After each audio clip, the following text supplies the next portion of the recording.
السلام عليكم ورحمة الله وبركاته.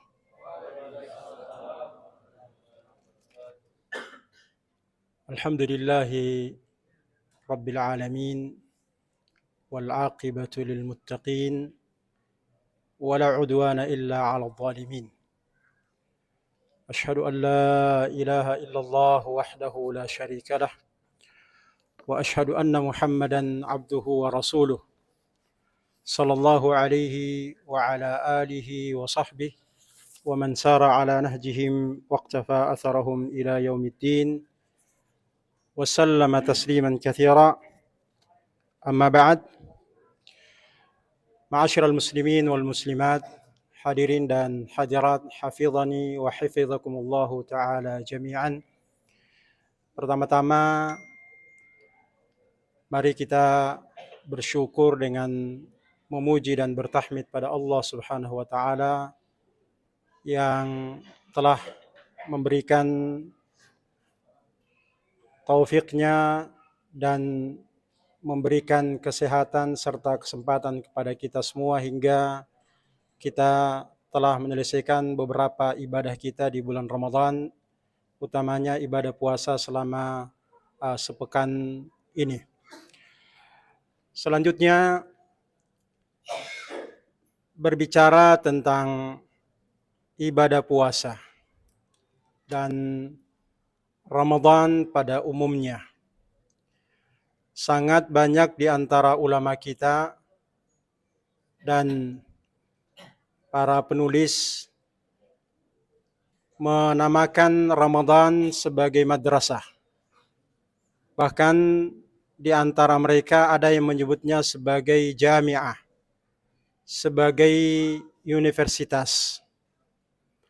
Hal ini karena Ramadan seperti halnya dengan madrasah, seperti halnya dengan institusi pendidikan, memberikan pengaruh yang luar biasa kepada orang-orang yang benar-benar menjalani berbagai rangkaian ibadah di bulan Ramadan. Sehingga wajar jika mereka menamakan Ramadan sebagai madrasah atau sebagai institusi, bahkan sebagai universitas. Ini kita bisa melihat dalam beberapa nas, baik dari Al-Quran ataupun dari hadis Rasulullah sallallahu alaihi wasallam. Antara lain, ketika Nabi sallallahu alaihi wasallam mewanti-wanti orang-orang yang memasuki bulan Ramadan, lalu tidak memanfaatkannya semaksimal mungkin, sehingga Nabi mengatakan, ragima anfu muri'in dakhala alaihi Ramadan thumma salakha falam yughfar lah. Kata Rasulullah, sungguh merugi seseorang yang memasuki bulan Ramadan, lalu Ramadan berlalu sedang dia tidak mendapatkan ampunan dari Allah Subhanahu wa taala. Artinya bahwa tidak berhasil mendapatkan didikan dan tarbiyah daripada bulan Ramadan, berlalu tanpa punya efek dan asar kepada orang tersebut. Yang sejatinya bahwa Ramadan bisa memberikan pengaruh yang luar biasa hingga dapat menggugurkan dosa-dosa dan kesalahannya. Di ayat Al-Quran juga demikian jelas dan seringkali hal ini diungkapkan dan dibahas oleh para da'i kita, para khatib kita, para muballigh kita, dan para ulama tentu saja. Yaitu firman Allah Subhanahu wa ta'ala, Ya ayyuhalladzina amanu kutiba alaikumus siyamu kama kutiba alal ladzina min qablikum la'allakum tattaqun. Digaris bawahi, la'allakum tattaqun. Bahwa puasa ini mengantarkan seseorang untuk menggapai derajat ketakwaan. Walaupun di ayat ini diungkapkan dengan kata la'alla yang secara umum dalam bahasa Arab adalah at-taraji, semoga atau moga-moga, tetapi oleh para ahli tafsir dikatakan kalau la'alla itu datangnya dari Allah, sifatnya pasti, tidak bersifat ada kemungkinan lain. Jadi ayat ini memberikan gambaran bahwa Ramadan dan ibadah puasa memberi pengaruh yang luar biasa terhadap diri seseorang, mengantarnya kepada ketakwaan. Dan madrasah Ramadan ini sangat besar pengaruhnya terhadap moral orang-orang yang menjalani ibadah atau rangkaian ibadah di bulan Ramadan. Dan antara keduanya, antara ibadah di bulan Ramadan dan dengan akhlak atau moral, ini adalah dua hal yang sangat terkait antara satu dengan yang lain. Hal ini misalkan kita bisa tadabburi melalui firman Allah Subhanahu wa taala di surah Al-Baqarah ketika Allah Subhanahu wa taala meluruskan pemahaman sekelompok orang yang memahami bahwa kebaikan dan kebajikan itu adalah menghadapkan wajah ke timur dan ke barat. Lalu Allah Subhanahu wa taala mengatakan walakinnal birra man amana billahi wal yawmil akhir wal malaikati wal kitabi wan nabiyyin wa atal mala وآتى المال على حبه ذوي القربى واليتامى والمساكين وابن السبيل والسائلين وفي الرقاب وأقام الصلاة إلى آخر الآيات. Di akhir ayat ditutup bahwa ini adalah bahagian daripada ketakwaan. Ulaika humul muttaqun. Ma'asyiral muslimin wal muslimat, di ayat ini Allah Subhanahu wa taala memberikan penekanan bahwa kebajikan albir yang tadi disangka oleh sekelompok orang bahwa albir itu adalah pada bentuk tertentu. Namun albir yang dimaksudkan kebaikan dan moral ada pada keimanan kepada Allah. Iman kepada Allah, iman kepada hari akhir, iman kepada para malaikat, kepada para nabi dan kitab Allah Subhanahu wa taala. Wa atal mala ala hubbihi dzawil qurba wal yatama wal masakin wa ibnas sabil was-sa'ilin wa fir riqabi wa aqamas salata wa ataz zakata wal mufuna bi ahdihim idza ahadu. Ini masuk pada rentetan moral, rentetan akhlak, hubungan antar sesama. Sehingga oleh sebahagian di antara ulama mengatakan bahwa di ayat ini Allah Subhanahu wa taala memaparkan dua hal. Bahwa ketakwaan itu adalah hubungan antara seorang hamba dengan Allah Subhanahu wa taala. Orang yang memperbaiki hubungannya dengan Allah Subhanahu wa taala adalah orang yang taqi atau orang yang bertakwa yang menjadi hasil daripada madrasah Ramadan yang tadi disebutkan di ayat yang disebutkan la'allakum tattaqun. Sedangkan pada sisi lainnya, pada sisi moral, Allah Subhanahu wa taala menyebutkan beberapa di antaranya. Wa atal mala ala hubbihi dzawil qurba wal yatama wal masakin wa ibnas sabil was-sa'ilin wa fir riqab. Memberikan berderma, memberikan bantuan sedekah kepada orang-orang yang disebutkan di ayat ini. Dan termasuk di antaranya adalah orang-orang yang menjaga al-uhud, janji, perjanjian, akad. Ini adalah hubungan antar sesama. Sehingga menjaga dan memperbaiki hubungan antar sesama ini bahagian daripada albir yang kita istilahkan dengan moral, dengan akhlak, dan dua-duanya ini adalah karakter yang dimiliki oleh Rasulullah sallallahu alaihi wasallam. Allah Subhanahu wa taala menggabungkan antara keduanya pada diri Rasulullah sallallahu alaihi wasallam. Ketakwaan yang sempurna dan akhlak dan moral yang sempurna pula. Nabi sallallahu alaihi wasallam mengatakan, "Wa inni la akhsyakum li rabbikum wa atqakum." Sungguh aku adalah sosok yang paling takut dan paling takwa kepada Allah. Dan Allah Subhanahu wa taala memuji Rasulullah sallallahu alaihi wasallam sebagai orang yang berada pada akhlak yang sempurna. Wa innaka la'ala khuluqin azim. Sungguh engkau berada pada akhlak yang paling agung, yang paling mulia. Semua ini, ma'asyiral muslimin wal muslimat, menggambarkan kepada kita bahwa sejatinya bulan Ramadan dan berbagai rangkaian ibadah yang kita lakukan di bulan Ramadan ini memberikan pengaruh pada moral kita dan akhlak kita, di samping hubungan kita dengan Allah Subhanahu wa taala yang dinarasikan tadi sebagai ketakwaan kepadanya. Sehingga Ramadan adalah madrasah bagi kita untuk merekonstruksi moral yang ada pada masyarakat kita.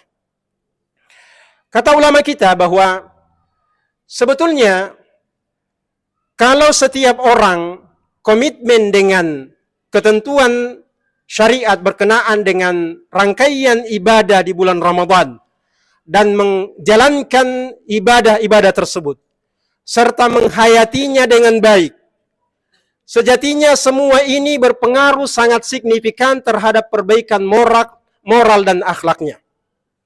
Sebab di dalam ibadah puasa Allah dan Rasulullah sallallahu alaihi wasallam telah menetapkan berbagai ketentuan dan ketetapan yang semua ini kalau ditelusuri lebih dalam akan kita tahu korelasi dan hubungan yang erat antara nilai-nilai akhlak, nilai-nilai moral di balik daripada syariat dan ibadah tersebut. Ibadah puasa, kalau kita benar-benar menghayati bahwa ibadah puasa yang kita jalani di bulan Ramadan ataupun di luar bulan Ramadan ini mengajarkan kepada kita kejujuran Bapak dan Ibu sekalian, selain keikhlasan. Sebab siapa yang kemudian bisa mendeteksi dan memastikan bahwa kita benar-benar berpuasa selain Allah Subhanahu wa taala dan diri kita? Bisa saja orang kemudian pura-pura berpuasa, tidak makan dan tidak minum di hadapan orang lain, dan berbagai macam pelanggaran dalam ibadah puasa. Tetapi dikala dia bersendiri, dia bisa melakukan makan, minum, bahkan kemudian dengan pasangannya berdua kemudian melakukan hubungan yang tidak boleh dilakukan di saat berpuasa. Tetapi karena kejujurannya dan pengetahuannya bahwa dia sedang dimuraqabah, dilihat, diintai oleh Allah Subhanahu wa taala, maka dia tidak melakukan hal tersebut. Yang semua itu selain di waktu dia berpuasa, dia boleh makan, boleh minum, boleh melakukan hubungan suami istri yang merupakan hubungan yang halal di luar daripada jam berpuasa. Tetapi karena di saat dia berpuasa, ketentuan syariat mengharuskan dia imsak, menahan diri dari hal tersebut. Dan ini jika kita bawa kepada pengaruh tarbiyah dan pendidikan akan melahirkan sosok yang jujur, yang selalu merasa diawasi dan dimuraqabah oleh Allah Subhanahu wa taala. Dan ini jelas dikatakan oleh Allah Subhanahu wa taala bahwasanya semua kullu amal ibni adama lahu wal hasanatu bi asyri amsalha ila sab'umi'a dhifin illa siyam fa innahu li wa ana ajzibi. Kata Allah Subhanahu wa taala dalam hadits qudsi, bahwa semua amalan anak keturunan Adam itu adalah manfaatnya atau dilakukan diantaranya adalah untuk dirinya sendiri. Dan satu kebaikan diberi balasan 10 hingga 700 kali berlipat. Kecuali ibadah puasa, kata Allah. Illa siyam fa innahu li wa ana ajzibi. Kecuali ibadah puasa, karena ibadah puasa ini, kata Allah, benar-benar dilakukan untuk diriku. Dan akulah yang paling pantas memberikan balasan untuknya. Yang dicatat di sini adalah bahwa ibadah puasa benar-benar dilakukan karena Allah semata. Dengan alasan tadi, bahwa orang bisa saja melakukan larangan-larangan puasa di saat dia sendirian, tetapi karena kesadarannya bahwa dia berpuasa karena Allah dan mengharap balasan dari Allah dan dilihat dan diintai oleh Allah, maka itu dilakukannya. Nah, ini memberikan tarbiyah kepada kita bahwa seseorang harusnya dalam kesehariannya di saat berpuasa dan di luar waktu berpuasa tetap sama. Karena di saat berpuasa Allah tetap mengintai, juga di luar, di saat dia tidak berpuasa juga diintai dan diketahui oleh Allah Subhanahu wa taala. Ma'asyiral muslimin wal muslimat rahimakumullah. Ini contoh di antara pengaruh ibadah puasa di bulan Ramadan atau Ramadan sebagai madrasah terhadap moral dan akhlak kita. Selain itu juga bahwa sesungguhnya Ramadan mengajarkan kita untuk memiliki etos kerja dan kedisiplinan. Disiplin ini sangat nampak dalam menjalani ibadah puasa. Begitu terbit fajar shadiq, kita semua sudah menghentikan semua aktivitas yang berkenaan dengan makan dan minum kita. Dan juga hubungan suami istri. Padahal sebelumnya, semenjak dari terbenamnya matahari hingga terbitnya fajar tadi, Allah halalkan semua itu. Fal'ana bashiruhunna wabtagu ma kataballahu lakum wa kulu washrabu hatta yatabayyana lakumul khaytul abyadu minal khaytil aswadi minal fajar. Hingga terbit fajar. Ini kita hentikan dan kita disiplin dengan itu, tidak melanggar sedikit pun. Dan ini memberikan pengaruh dan tarbiyah kepada kita tentang pentingnya kedisiplinan dan etos kerja di dalam menjalani kehidupan ini. Ramadan adalah bahagian daripada jihad. Berpuasa di bulan Ramadan adalah jihad kita. Melawan hawa nafsu kita. Mengekang hawa nafsu kita untuk sementara tidak melakukan hal-hal yang tadinya halal, lalu kemudian ditinggalkan. Apalagi yang haram. Sehingga ini adalah bahagian daripada jihad. Bahkan jihad dalam melawan bisikan-bisikan syaitan. Dan ini dikategorikan sebagai jihad. Sebab seperti kata para ulama bahwa jihad ini tidak hanya dalam bentuk peperangan saja. Tetapi termasuk jihadun nafs, jihadul syaitan, jihadul kufar, dan jihadul munafiqin. Seperti yang disebutkan oleh Ibnu Qayyim dalam Zadul Ma'adnya. Dan dua di antara empat ini adalah bahagian yang tidak lepas daripada ibadah kita di bulan Ramadan, utamanya dalam berpuasa. Jihadun nafs, membawa jiwa ini untuk kemudian taat kepada Allah Subhanahu wa taala dan melawan syaitan yang merupakan bahagian daripada jihad di sisi ini. Dan secara histori kita juga semua tahu bahwa bulan Ramadan bukan bulan untuk bersantai-santai saja. Bahkan beberapa peperangan di masa Rasulullah justru terjadi pada bulan Ramadan. Perang Badar pada tahun kedua Hijriah di bulan Ramadan. Fathu Makkah, penaklukan Mekah, juga terjadi pada bulan Ramadan pada tahun ke-8 Hijriah. Beberapa peperangan pasca Rasulullah SAW juga terjadi pada bulan Ramadan. Ainun Jalud, penaklukan Andalusia, dan berbagai peperangan lainnya ini terjadi pada bulan Ramadan. Semua ini menggambarkan kepada kita bahwa Ramadan memberikan memberikan pelajaran tarbiyah kepada kita bahwa Ramadan adalah momen di mana kita mendisiplinkan diri kita, meningkatkan etos kerja kita, dan berbagai hal yang masuk dalam kategori akhlak dan moral kita, terutama moral dalam bekerja. Ma'asyiral muslimin wal muslimat rahimakumullah.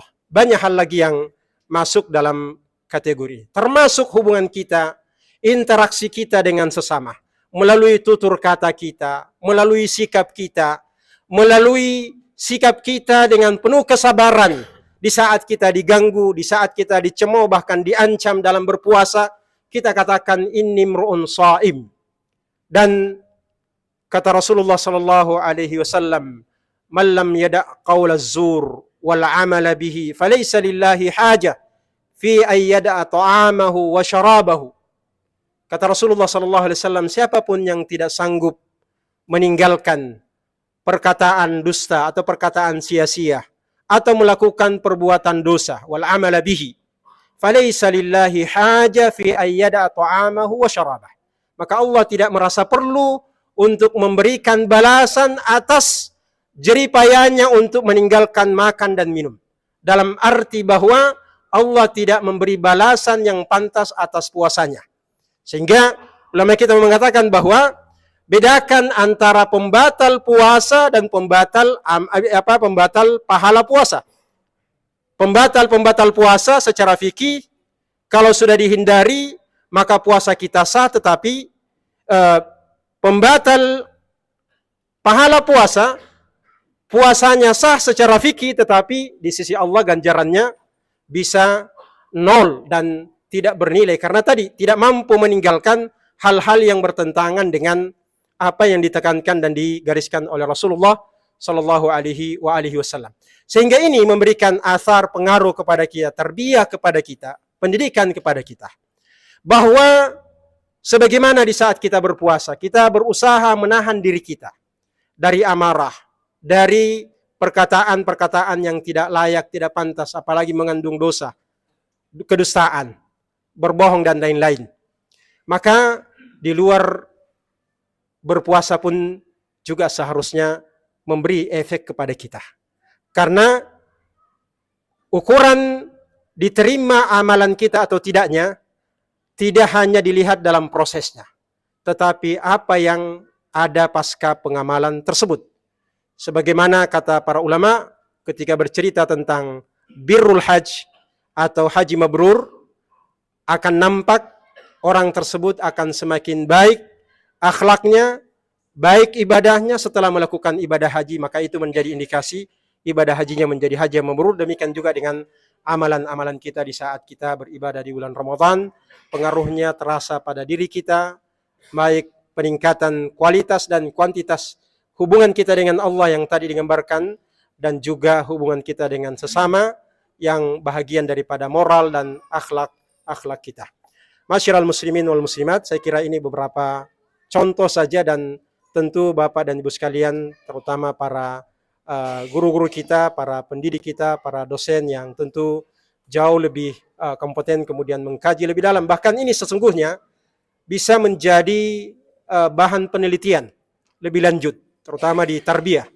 Pengaruh puasa kepada moral, pengaruh puasa kepada akhlak, dan beberapa tulisan sudah muncul dalam bentuk buku dan jurnal, tetapi masih saja ada sisi-sisi yang masih perlu dikembangkan dan diteliti lebih jauh.